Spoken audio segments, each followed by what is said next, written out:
बंगाल के लोगों के जबान में एक ही है कि बीजेपी हटाओ, देश बचाओ। बंगाल के जो लोग हैं आज बीजेपी उसकी सबसे बड़ी दुश्मन है। ये बोलना कि ये रैली एक नाटक था, ये बंगाल के लोगों का अपमान करना है। जो यहाँ का कल्चर है, जो यहाँ की आवाम है, वो आज अगर बंगाल से बाहर कदम रखेंगे तो उनको हैरेस करना, उनको परेशान करना, उनको बांग्लादेशी बोल करके उनको डिटेंशन सेंटर में भेजना। ये जो गवर्नमेंट है, ये गवर्नमेंट जहाँ जो है, ये पूरा का पूरा बीजेपी तो मेंटली इल है। कल मुख्यमंत्री ममता बनर्जी ने बंगालियों पर हो रहे अत्याचार को लेकर एक रैली की थी, जिसके बाद सजल घोष ने ये टिप्पणी की है कि उनकी ये रैली बिल्कुल एक नाटक है। इसी टॉपिक पर हमारे साथ बात करने के लिए टीएमसी स्टेट माइनॉरिटी के वाइस प्रेसिडेंट बिलाल खान मौजूद हैं। उनसे बातचीत करेंगे और जानेंगे कि वो क्या कुछ कहते हैं। सजल घोष ने अभी हाल ही में प्रतिक्रिया दी है कि कल जो मुख्यमंत्री ममता बनर्जी की रैली थी वो एक नाटक था। देखिए, कल जो रैली था या जो जिसमें दीदी और हम लोगों के अभिषेक बनर्जी के साथ लाखों की तादाद में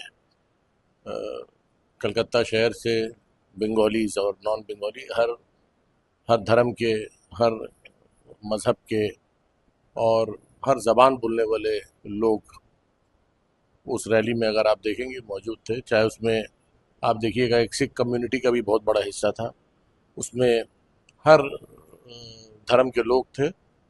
और ये बोलना कि ये रैली एक नाटक था, ये बंगाल के लोगों का अपमान करना है। जो लोग जो एक कॉज के लिए दीदी के साथ निकले थे कल पद यात्रा में, उन लोगों का अपमान करना है। उन लोगों के जो सेंटिमेंट्स के साथ, आज बंगाल के सेंटिमेंट्स के साथ में जो बीजेपी एक गंदा खेल खेल रही है, आज उनका सिर्फ एक काम रह गया है कि बंगाल की जो महिला है या बंगाली स्पीकिंग है, सिर्फ उनको एक्सप्लॉइट करना और उनको परेशान करना, तंग करना, बंगाल में हो या बंगाल से बाहर हो। बीजेपी का अब एक ही ये मंसूबा है कि बंगाल के जो लोग हैं या जो बंगाली स्पीकिंग है, जो यहाँ के अमन पसंद हम लोगों के जो यहाँ का कल्चर है, जो यहाँ की आवाम है, वो आज अगर बंगाल से बाहर कदम रखेंगे तो उनको हैरेस करना, उनको परेशान करना, उनको बांग्लादेशी बोल करके उनको डिटेंशन सेंटर में भेजना। आज उसी के प्रतिवाद में कल हम लोगों ने, दीदी के साथ हम लोगों ने, सबने बहुत बड़ा ऐतिहासिक एक रैली हुआ है। सजल घोष तो ये भी कह रहे हैं कि बंगालियों पर अत्याचार बंगाल में भी हो रहे हैं, क्योंकि आरजीकर केस में जो पीड़िता थी वो बंगाली थी, लॉ कॉलेज की पीड़िता बंगाली थी, 26,000 जो टीचर्स की नौकरियां रद्द हुई है वो लोग भी बंगाली थे। तो फिर बंगाल में ही बंगालियों पर अत्याचार क्यों हो रहे हैं? ये तो अलग इशू है। बंगाल के अंदर में तो पहला बात, बंगालियों पे कभी अत्याचार हो ही नहीं सकता है। बंगालीज पे क्या, किसी और भी, यहाँ पे आप देखिएगा कि उत्तर प्रदेश के बहुत से यहाँ पे लोग रहते हैं, यहाँ पे बहुत से बिहार के माइग्रेंट वर्कर्स हैं, लेबर्स हैं, जो लोग यहाँ पे आज सालों साल से बसे हुए हैं, काम करते हैं। यहाँ पे बहुत बड़ा गुजराती समाज, जो हम लोगों के भाई है, वो यहाँ पर रहते हैं। बंगाल में तो बंगाली तो बहुत दूर की बात है, किसी भी कल्चर या किसी भी जो मुख्तलिफ ज़बान बोलने वाले लोग हैं, या चाहे वो हिंदुस्तान के किसी भी सूबे से ताल्लुक़ रखते हो, बंगाल में कभी किसी के ऊपर जुल्म नहीं होता, अत्याचार नहीं होता। आरजीकर का जो मामला वो बोल रहे हैं, वो एक रेयरेस्ट ऑफ रेयर एक इंसिडेंट था, जो कहीं कहीं पे पूरी दुनिया में कहीं भी हो सकता है। कोई भी अनस्टेबल आदमी, कोई भी कहीं भी एक, ये सब लोग जो काम करते हैं, ये मानसिक तौर से बीमार किस्म के लोग होते हैं, मेंटली इल होते हैं। लेकिन ये तो एक इंडिविजुअल के साथ हुआ है। लेकिन ये जो गवर्नमेंट है, ये गवर्नमेंट जहाँ जो है, ये पूरा का पूरा बीजेपी तो मेंटली इल है, जो आज टारगेट करके प्रोजेक्टेड बंगालीज जो बाहर में है, चाहे वो मतुआ समाज के हो, हिंदू समाज के बंगाली, मुसलमानों की तो बात ही छोड़ दीजिए, जो हिंदू बंगालीज हैं, आज उनको जो यहाँ पे बाहर जा करके जो लेबर का काम कर रहे हैं, या जो कहीं पर भी जॉब कर रहे हैं, कहीं पे किसी प्रोजेक्ट में काम कर रहे हैं, आज उनको पुलिस उठा करके ले जा रही है।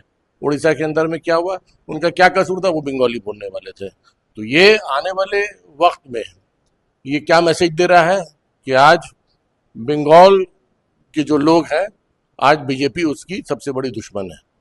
आज बंगाली का अगर सबसे बड़ा कोई दुश्मन अगर है, बंगाली के साथ में अगर कोई सौतेला व्यवहार कर रहा है, तो जहां जहां पे बीजेपी की सरकार है वो लोग कर रहे हैं, ऑर्गेनाइज्ड वे में कर रहे हैं। ये सब जो इंसिडेंट है, कहीं पे कुछ घटना हो गया, आर्जिकर हो गया, ये तो कहीं पे एक छोटा छोटा एक इंसिडेंट या कोई छोटा बड़ा एक इंसिडेंट हो जाता है, बहुत हम लोग तो इसकी निंदा करते हैं। और लेकिन अगर गवर्नमेंट जहाँ पे इन्वॉल्व होकर के टारगेट करके करे, तो वो एक क्या बोलेंगे उसको, एक पूरा जो है एक उनकी मानसिकता है, एक उनका एक मंसूबा है कि बंगाल के लोगों को हैरेस करना और परेशान करना। कल जो रैली हुई थी उसको सजल घोष ये भी कह रहे हैं कि ममता बनर्जी का ये कहीं ना कहीं वोट बैंक की एक राजनीति भी है। वोट देखिए, वोट बैंक की राजनीति नहीं है। जहाँ पे बंगाल की बात आएगी, जहाँ पे यहाँ के लोगों की बात आएगी, जहाँ पे बंगालीज की बात आएगी, जहाँ पे वहाँ पे तो वोट बैंक की राजनीति का दूर दूर तक कोई ताल्लुक नहीं है। आज आप देख लीजिए, बंगाल के लिए नहीं, अगर कहीं पर भी जुल्म होता है, सबसे पहले अगर कोई आवाज़ उठाता है तो वो दीदी आवाज़ उठाती है, ममता बनर्जी आवाज़ उठाती है। कहीं पर भी पूरे हिंदुस्तान में अगर कहीं भी जुल्म होगा, चाहे वो एनआरसी के नाम पे हो, चाहे वो किसी चीज़ के नाम पे कहीं पर भी होता है, तो सबसे पहला अगर कोई कहीं से अगर उसका प्रतिवाद होता है तो बंगाल होता है। बंगाल की मिट्टी जो है वो आंदोलन की मिट्टी है। हिंदुस्तान में अगर इतिहास उठा करके देखिएगा, अगर कहीं पर भी रेवोल्यूशन हुआ सबसे पहले बंगाल में हुआ है। और बंगाल के लोग, बंगाली लोग और यहाँ की जो आवाम है वो प्रोटेस्ट करना जानते हैं, आंदोलन करना जानते हैं और अपने हक के लिए लड़ाई करना जानते हैं। ये बीजेपी से सर्टिफिकेट लेने की हम लोगों को ज़रूरत नहीं है और दीदी को भी ज़रूरत नहीं है। सीएम जो है वो बीजेपी के ही कोई होंगे। कहाँ के चुनाव में? उड़ीसा के चुनाव में या कहीं और के चुनाव में? बंगाल चुनाव तो सपना है, ये कभी नहीं हो सकता है।